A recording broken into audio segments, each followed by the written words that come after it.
Ya teman-teman semua, balik lagi di Kepian News, masih membahas kasus Subang. Di sini gue masih ada keganjalan ya, masalah apa? Masalah HP Amel ya teman-teman. Jadi di sini gue tayangin mungkin keterangan dari Pak Tovan. Lihat ya.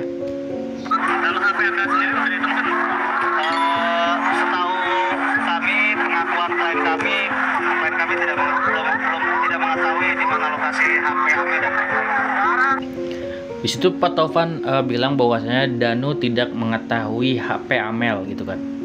Sedangkan informasinya yang diinformasikan oleh Anjas Asmara pada tanggal 18 tersebut ada seorang warga di masih wilayah TKP yang menginformasikan bahwasanya HP Amel itu ada sinyal.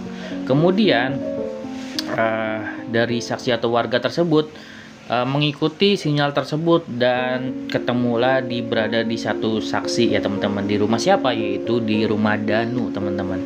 Kalian masih ingat di tahun 2021 lalu ada salah satu sumber istimewa yang berasal dari warga sipil di kawasan Jawa Barat yang dia ini membantu untuk membuat analisa terkait dengan dari email, dari lokasi handphone diberikan informasi tentang titik koordinat. Saat itu sumber ini memberikan informasi bahwa Anjas, kamu tahu tidak, saya itu sudah berhasil mengolah data dari beberapa hal dan juga sumber bahwa ternyata Samsung M12 handphone miliknya Amel itu hidup di tanggal 18 Agustus 2021 tepat di hari pembunuhan, itu sekitar jam 7.38 waktu Indonesia Barat. Dia mengaku, saya sudah mendapatkan Anjas titik koordinatnya. Bahkan ini kan dia bilang ya waktu itu bahwa titik koordinat tersebut setelah dia dapatkan, dia langsunglah datang ke area tersebut dan pada saat dicek itu mencengangkan. Ini tahun 2021 ya, di saat itu. Dia bilang, saya kaget Anjas. Kenapa Pak? Saya bilang kaget. Waktu saya cocokkan dengan titik koordinat tersebut, loh kok lokasinya itu ada di rumah salah satu saksi. Saat itu saksi, tapi sekarang dia sudah menjadi tersangka. Itu adalah Danu. Saat itu aku tidak bisa menyebutkan nama tersebut Danu karena ini akan menjadi satu hal yang luar biasa. Karena kan saat itu, sorry, ini kursinya masih bermasalah, maaf ya teman-teman, jatuh. Jadi karena saat itu kan pro kontra terkait Danu itu masih tinggi sekali. Banyak yang menilai tidak mungkin Danu tega terlibat dalam kasus pembunuhan ini dengan latar belakang dia yang lugu, baik dan sebagainya. Tapi karena untuk menghindari konflik saat itu, aku cuma mengatakan bahwa titik koordinat ini ada di rumah salah satu saksi yang jaraknya atau lokasinya berada antara rumah TKP dan juga Polsek Jalan Cagar. Di situ sudah diungkap di YouTube-nya Anjas, sudah sangat jelas pertanyaannya. Kenapa Anjas kok tidak mengungkit hal ini lagi kayak gitu teman-teman? Itu gue agak ganjel, dan YouTuber Subang pun tidak ada yang mengungkit hal ini, masalah HP Amel. Sedangkan di sini Anjas Asmara sudah bilang hal tersebut. Di sini gue pengen bahas hal ini karena apa?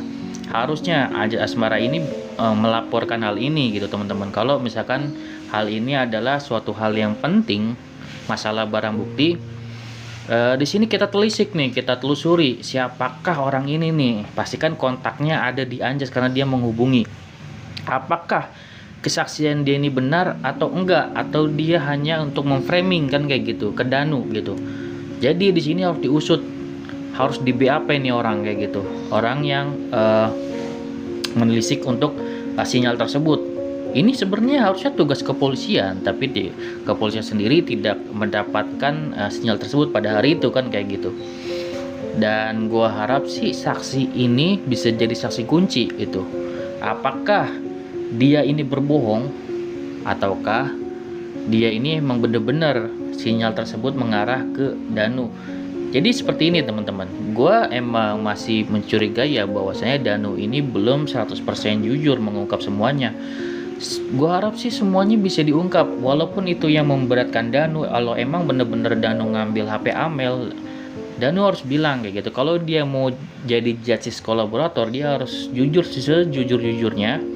Kalau memang itu memberatkan dia, nggak apa-apa, bilang aja. Yang penting dia ini bener-bener jujur gitu. Nanti bakalan dia bakalan baik untuk dia feedbacknya kalau dia mau kooperatif kayak gitu. Kalau memang ini Danu masih mengelak, oh nih HP Amel ini bukan saya yang ambil kan kayak gitu.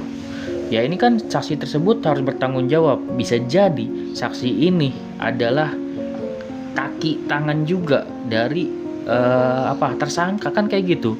Dia ini juga saksi tersebut yang ngomong sinyal ini kan kayak gitu. Kan juga berpotensi untuk ada keterlibatan kayak gitu, untuk memframing segala macam gitu kan ke Danu gitu, untuk menjelek-jelekan Danu segala macam. Kalau misalkan dia benar kan kayak gitu, dia benar, berarti ini Danu belum terbuka seluruhnya kan kayak gitu. Dan Danu harus mengungkap, dan di mana Danu untuk HP tersebut, sinyalnya benar nggak ada di dia, apakah dia memberikan lagi HP tersebut ke Yosep, dan Yosep akhirnya membinasakan untuk barang bukti tersebut kan gitu, tuh harus diungkapkan. Sedangkan gue agak kecewa ya, harusnya kan Anjas melihat gitu pernyataan dari Pak Taufan pada saat olah TKP tersebut, bahwasanya Pak Taufan bilang Danu tidak mengetahui tentang HP tersebut. Harusnya itu dibahas ya. Menurut gue itu pembahasan yang tidak lagi dibahas sama Anjas untuk akhir-akhir ini kayak gitu. Sedangkan dia punya data gitu kan, siapa orangnya, siapa nih orang yang menghubungi dia kan kayak gitu. Ini kan Anjas ini bisa melapor, ini loh ada yang menghubungi saya, tolong lebih di tindak lagi. Mungkin pada saat di Polres dulu ya, karena memang ada yang menutupi oknum-oknum, jadi bodo amat kan gitu, nggak diurus masalah yang hal tersebut. Tapi kan ini udah beda nih, Kapolda Jawa Barat nih yang megang kan kayak gitu. Ini harusnya Anjas bisa melapor, ini kontaknya bisa dihubungi gitu kan, orang yang mengaku kepada saya gitu kan, ada sinyal pada saat tersebut kayak gitu. Itu menurut gua hal penting ya, yang harus diangkat lagi kayak gitu. Karena ini masih berhubungan juga sama saksi Danu nih. Apakah Danu berbohong ataukah Danu benar kayak gitu. Kalau Danu benar, dia nggak mengetahui, berarti ada framing nih. Berarti orang ini siapa nih kayak yang menghubungi Anjas kan kayak gitu. Apakah dia kaki tangan dari tersangka, atau kalau memang dia jujur, Danu yang salah gitu kan. Dan Danu harus mengungkap lagi di mana HP Amel kan kayak gitu. Harus jelas nih. Gimana komen teman-teman untuk kali ini? Jadi kita memang udah harus buka-bukaan nih untuk masalah ini. Jadi bukan maksud kita untuk kayak mendorong Danu segala macam, tapi kita harus mengkorek terus Danu. Apa yang Danu ketahui harus buka-bukaan. Udah jangan lagi ada yang ditutup-tutupin. Kalau itu memberatkan dia nggak apa-apa gitu. Paling nggak dia ini punya keringanan nantinya dan disahkan menjadi justice kolaborator kan kayak gitu.